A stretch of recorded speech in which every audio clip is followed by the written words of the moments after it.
Hi friends, welcome to JBK promoters. இப்போ பார்த்தீங்கன்னா நம்ம லோ பட்ஜெட்டில் ஒரு லேண்ட் ஒன்று பார்க்க வந்திருக்கோம். இது பார்த்திங்கன்னா நம்ம குன்றத்தூர் நால் ரோடு ஜங்ஷனில் தான் வரும் உங்களுக்கு. இது பார்த்திங்கன்னா ஒரு 1200 ஸ்கொயர் ஃபீட் அவைலபிளாக இருக்குது. அதுவும் பார்த்திங்கன்னா சூப்பரான வியூ பாயிண்டில் இந்த லேண்ட் அமைஞ்சிருக்கு. இதுலேருந்து பார்த்திங்கன்னா பக்கத்துலேயே இந்த லேண்டு அவைலபிளாக இருக்குது. அதுவும் பார்த்திங்கன்னா ஒரு ஃபுல்லி ரெசிடென்ட் ஏரியா தான். பக்கத்தில் எல்லாமே வீடுகள் நிறைந்த பகுதியில் தான் ஒரு 20 ஃபீட் ரோட்டில் இந்த லேண்ட் அமைஞ்சிருக்கு. இதோட சைஸ் பார்த்திங்கன்னா 40 அடி ஃப்ரண்டேஜ் வந்துடும், 30 அடி லென்த் வந்துடும் உங்களுக்கு. 40க்கு 30 2 பேர் வேணும்னாலும் நம்ம பிரிச்சும் கொடுக்கலாம். கால் கிரவுண்டு 20க்கு 30 20க்கு 30 பிரிச்சும் தரலாம்.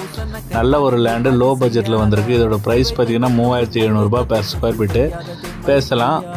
அதுவும் பார்த்திங்கன்னா இது மெயின் ரோட்லேருந்து பார்த்திங்கன்னா ஜஸ்ட் ஒரு 200 மீட்டர் தான் இருக்கும் உங்களுக்கு. வாக்கபிள் டிஸ்டன்ஸ், நீங்கள் இங்கேருந்து நடந்து போயிடலாம். அவ்வளோ ரொம்ப நியர்பையில் இந்த லேண்டு வந்திருக்கு. மிஸ் பண்ணிடுறீங்க. அதுவும் பார்த்திங்கன்னா குன்றத்தூர் ஜங்ஷன், அந்த ஜங்ஷன்லேருந்து நீங்கள் போரூர் போகலாம். அதே போல் பூந்தமல்லி, அதே போல் மாங்காடு. இந்த பக்கம் பார்த்திங்கன்னா உங்களுக்கு வந்து ஸ்ரீபெரும்புதூர் விட்டுட்டு பல்லாவரம் மெயின் ரோடு, அதுக்கப்புறம் மாதா காலேஜ், முத்துக்குமரன் காலேஜ் எல்லாமே நியர்பை. 400 நியர்பை எல்லாமே அந்த இடத்துல தான் ஜங்ஷன்லேருந்து நீங்கள் பிரியும். ஸோ இந்த ஜங்ஷன்லேருந்து பார்த்திங்கன்னா ஜஸ்ட் ஒரு 200 மீட்டர்லேயே இந்த லேண்ட் வந்துடும். ஸோ மிஸ் பண்ணாதீங்க. ரொம்ப லோவஸ்ட்டு காஸ்ட்டு.